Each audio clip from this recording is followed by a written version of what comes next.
Hey guys, welcome back to the channel. So today we're going to be talking a little bit about muscle contractions and more specifically about why you should be training the eccentric movement as well as the concentric movement whenever you're in the gym.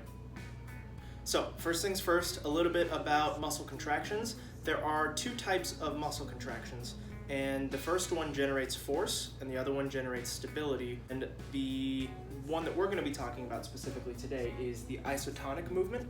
So isotonic muscle contractions are when the muscle contracts and creates a force to accelerate or decelerate a load.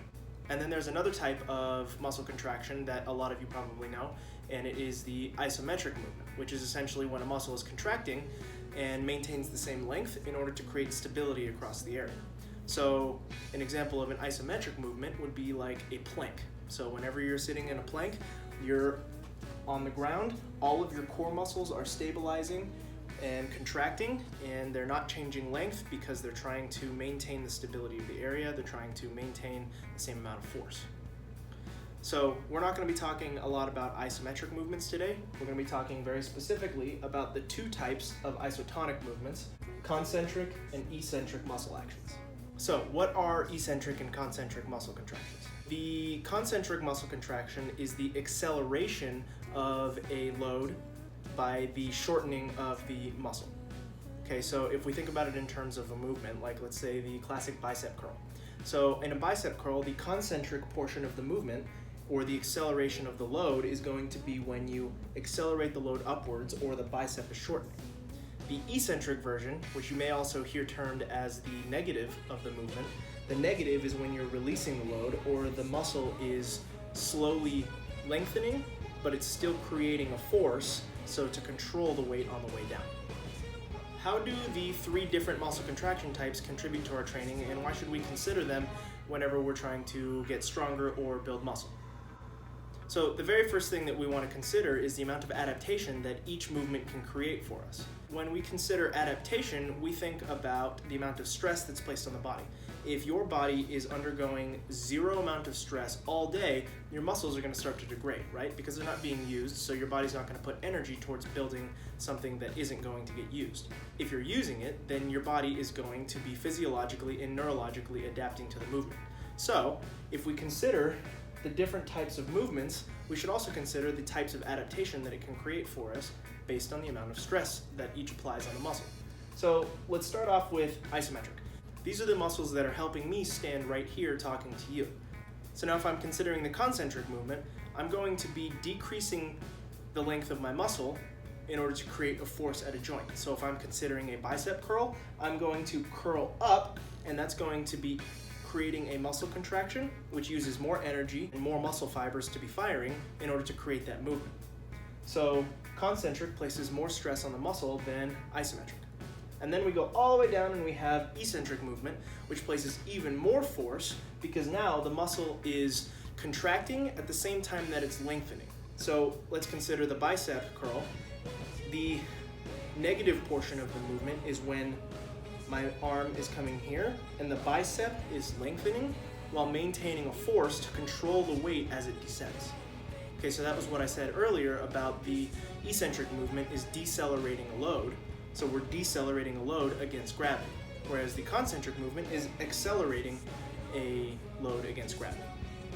So all of that said, basically, we're looking at increasing the amount of stress on the muscles in order to create different types of adaptation. If you've ever done negatives before, you've probably been really, really sore following your first session of negatives.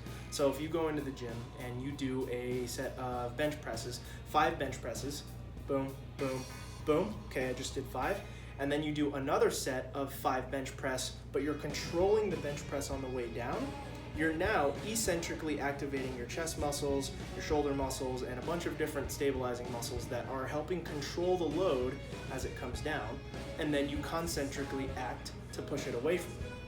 So if you've ever done negatives like that, where you're going nice and slow down and then exploding up with a concentric movement, you're very likely going to be very sore. And this is because of the amount of stress placed on your muscles by the eccentric portion of the movement.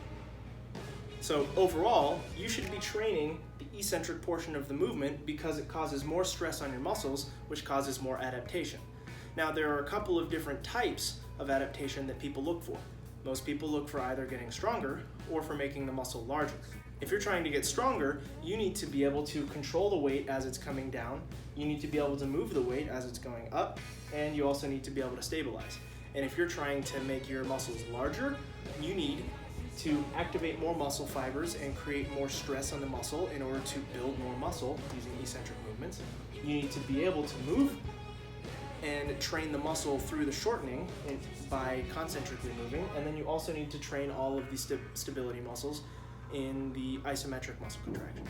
So you should be training all three of these muscle contraction types equally in order to make the most amount of gains that you can, by placing the most amount of varying stress on each muscle. Okay, so before I let you go, I want to talk a little bit about tempo. And this is one of my favorite ways to address all three muscle contraction types in one movement. So let's say we're doing a back squat, and we could just go down and up.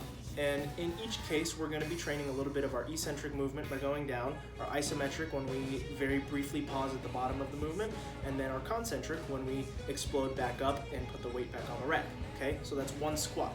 However, you can focus a little bit more on each of the muscle contraction types and get a little bit stronger and get a little bit more adaptation out of one rep of a squat by using a tempo.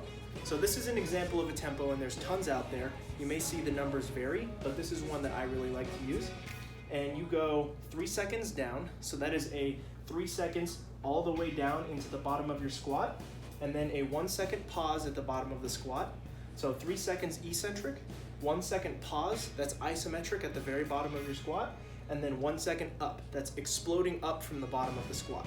So this trains all three muscle contraction types within the same movement. So this is a really, really excellent way to increase your strength, increase your body awareness of each of the muscles that you're working, and increase your awareness of each muscle contraction type as you do a compound movement or even isolated movements. Thanks for watching, and we'll see you guys in the next video.